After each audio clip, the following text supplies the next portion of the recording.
Hi, and welcome back to the Cross Training Women Weekly Live. I'm Allie, Christian health and fitness coach and the founder of Cross Training Women, where I help women transform their body and health biblically so that they can live fully and abundantly and carry out their God-given purpose.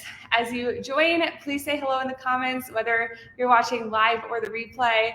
Thank you so much for joining me.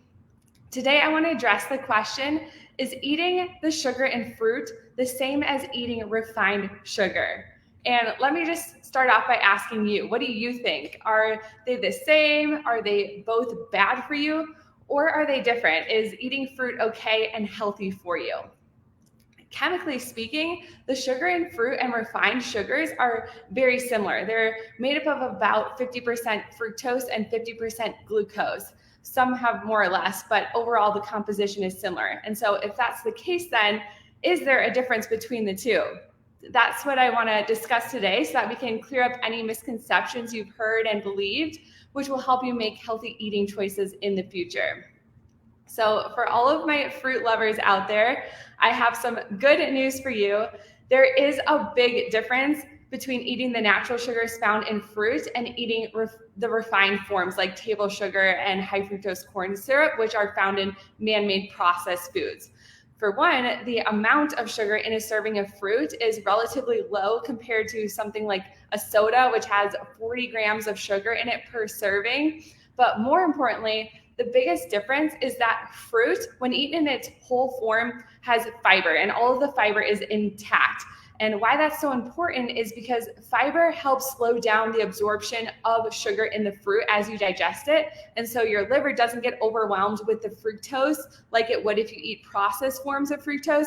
And it won't spike your blood sugar and insulin levels because the fiber helps regulate the entry of glucose into your bloodstream. It takes time and work for your body to break down and extract the fructose and glucose stored within the plant cells because it's encased in fiber. And the soluble fiber creates a gelling effect in our intestines that slows the release of sugar. Whereas refined sugar has little to no fiber and it's not intact. And so your body doesn't have to work to break it down and extract the sugars from it. And so the sugar is released quickly and it creates a surge of blood sugar from the glucose, and it can lead to your liver getting overwhelmed by the fructose, which can lead to converting the fructose into triglycerides, increasing the amount of fat in your blood. So the fiber in the fruit is key. It creates a very different metabolic effect. And interestingly, there was an experiment done to test whether it was the fiber in the fruit that decreased the rate of stomach emptying, or I guess if it was something else in the fruit. And so they took berry juice that had all of the sugar, but none of the fiber. And though the blood sugar spike wasn't reduced at the 15-minute mark like it was eating the whole form of berries, it did help prevent the hypoglycemic dip and the overshoot of insulin and surge of fat into the blood, suggesting that fiber is only part of it. And it turns out that the phytonutrients in fruit lines our intestines and blocks the absorption of sugar in the bloodstream. So that's another huge distinction between eating fruit and refined sugar.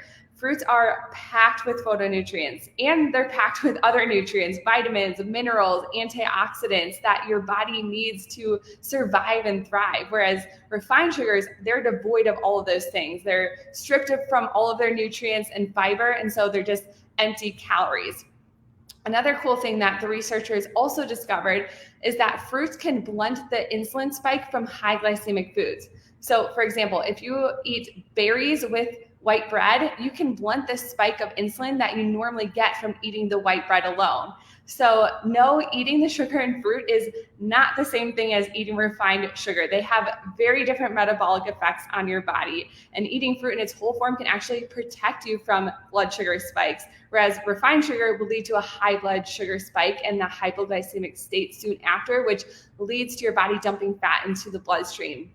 And on top of this, fruit is loaded with essential nutrients that your body needs, whereas refined sugar does not. So with that said, it is not only okay to eat fruit, but you should absolutely consume fruit. Fruit is an essential part of our diets. Fruit offers us powerful health benefits and will protect you from getting chronic illnesses and cancer. Numerous studies have shown that fruit consumption offers us our strongest protection against certain cancers, especially oral, esophageal, lung, prostate, and pancreatic cancer. And there's a clear and strong relationship between cancers of the digestive tract, bladder, and prostate with low fruit consumption. And fruit also has unique properties that prevent aging and the deterioration of the brain. And so eating fruit is vital to your health and well-being and long life. And so for those of you who are worried, fruit will not make you fat. It's the second lowest calorie dense food on the planet after vegetables. The research shows that eating fruit actually leads to weight loss, not weight gain. So you do not have to fear eating fruit or the sugar in fruit. Instead, you should fear not eating fruit because that's the real problem. So my recommendation would be to aim to eat 4 or more servings of fruit a day. And I say, give that a shot and just see how your weight and your health improves. If you like this video, if you thought it was helpful, please give it a like or a comment below. Let me know if it's changed your mind about fruit, and are you going to increase your consumption of fruit now? I would love to know in the comments. If you have any questions, you can also leave them there. I'd be happy to answer those as well.